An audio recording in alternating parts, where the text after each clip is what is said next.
La vie en Estrie, une présentation du Bourg de Sherbrooke.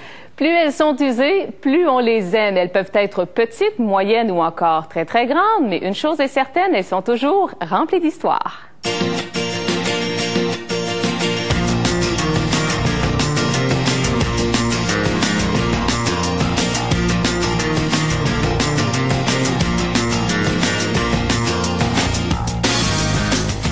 Bonjour tout le monde, bienvenue à La Vie en Estrie, surtout bon début de semaine. Les antiquités, on peut dire que c'est la nouvelle passion de mes deux invités d'aujourd'hui, Alexandra et Philippe, que je vous présente avec beaucoup de plaisir. Bonjour. Bonjour. Bonjour. Il faut dire que, bon, vous avez quitté, vous êtes originaire de la France, vous avez quitté votre France natale il y a 4 ans pour vous en venir ici, à Stouclé-Sud plus précisément. Philippe, vous étiez dans le domaine de l'électricité, électricien. Exact. Vous, Alexandra, dans le domaine du marketing. Qu'est-ce qui vous a motivé à venir vous installer dans notre belle région? En fait, on est venu en vacances 15 jours. Et suite à ces vacances-là, on a pris la décision de venir voir un petit peu ce qu'on pouvait faire en Estrie. En ne sachant pas trop ce qui allait prendre forme. Au moment où vous avez pris l'avion, vous ne saviez pas que ce serait les antiquités. Le hasard. Le hasard. Et là, quand on voit la grêle tomber en fin de semaine, par exemple, Philippe, est-ce qu'on regrette un peu son choix du Québec? Non, ça va.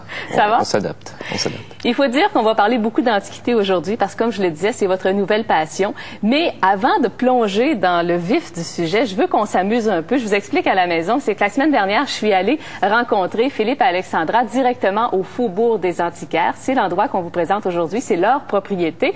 Et on s'est amusé. En fait, moi, j'ai ciblé certains coups de cœur et ensuite, j'ai demandé à Philippe de me raconter un peu l'histoire de ces coups de cœur et peut-être même de m'inciter à les acheter. Je vous invite à venir visiter le Faubourg avec nous.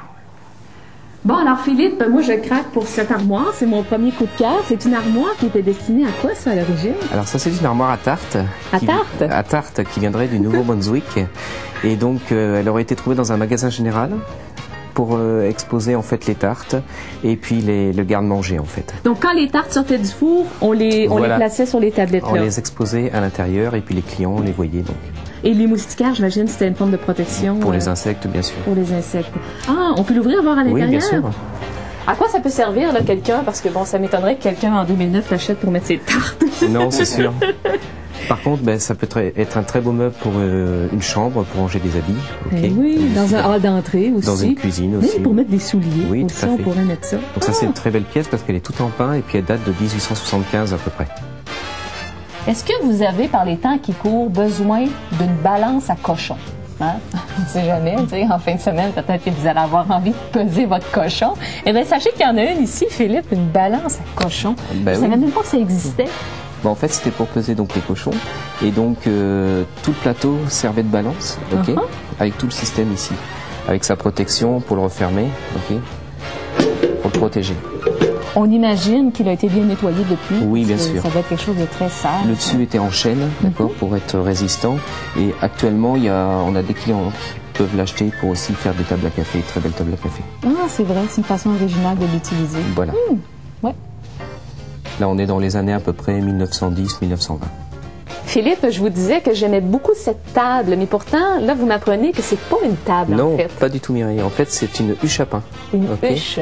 Alors ça, c'est un morceau qui date à peu près de 250 ans. Aïe, aïe, aïe. C'est tout sur sa couleur d'origine, tout en pain, bien sûr, avec un rouge sang de bœuf. En fait, sa fonction, tout simplement, il préparait la pâte de pain, qu'il laissait reposer à l'intérieur.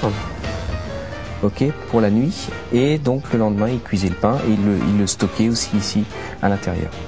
On peut voir d'ailleurs dessus, une fois qu'il découpait le pain, toutes les traces de coupe. C'est pas les seules marques d'ailleurs qu'on a sur la huche, parce que sur les pâtes aussi, on a des souvenirs. Vous essayez, c'est quoi ça? Alors il paraîtrait que ce serait des griffes de chat qui auraient usé donc toute la pâte. Mais dites-moi, vous, Philippe, qui êtes originaire de la Haute-Savoie, en tout cas dans ce coin-là, est-ce que c'est le genre d'item qu'on utilisait surtout là-bas aussi, ou au Québec, on utilisait aussi ce genre de huche à pain? En Europe, on utilisait beaucoup la huche à pain aussi. Oui. Tout comme ici. Oui. Ah, ouais, vous avez vraiment des belles choses. C'est un beau grand local. Ah, Philippe, Soirée canadienne? Ben, vous allez m'expliquer parce que moi, je connais pas tellement. Parce que Philippe, je vous l'ai dit, Philippe est originaire de la France. Depuis combien de temps vous êtes ici? 4 ans maintenant. Depuis 4 ans. Alors, vous pouvez pas connaître les soirées canadiennes. Et ça, c'était animé par Louis Bilodeau. Ça a été sur les ondes de TVA. C'était produit à Télé 7 pendant 23 ans.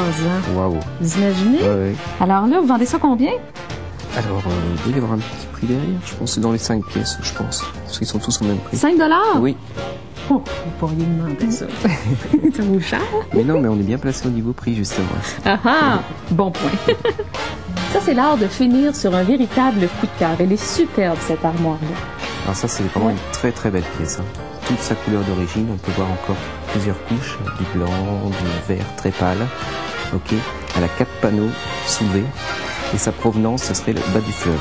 Mais c'est une armoire vraiment typiquement québécoise. 100% québécoise, ok. Mais est-ce qu'elle a été travaillée? Parce qu'on voit qu'il y a eu un travail de grattage. Alors dessus. le travail de grattage, tout simplement, c'est pour arriver à une certaine couleur. Il arrive souvent qu'il y ait une dizaine de couches, voire des fois plus. Et pour arriver à une certaine couleur, elle va être grattée à sec pour arriver à la couleur désirée. Évidemment qu'on est curieux, on veut voir l'intérieur. Donc bien sûr, elle est tout en pain aussi. Oui. Tablette d'origine. Oui. Tablette d'origine, mais qu'on sent avec une bonne solidité. Et là, donc, on tourne aux alentours des années 1830. Wow! Ah, formidable! Merci, Philippe, pour la belle visite. Ben, bienvenue. Ah, la belle visite. Mais là, ce que je vous ai pas dit, c'est que les pièces que je vous ai présentées, elles proviennent d'environ 3-4 antiquaires. Difficile à comprendre, vous allez comprendre lorsque je vais vous expliquer le concept du Faubourg des antiquaires dans 3 minutes. Restez là.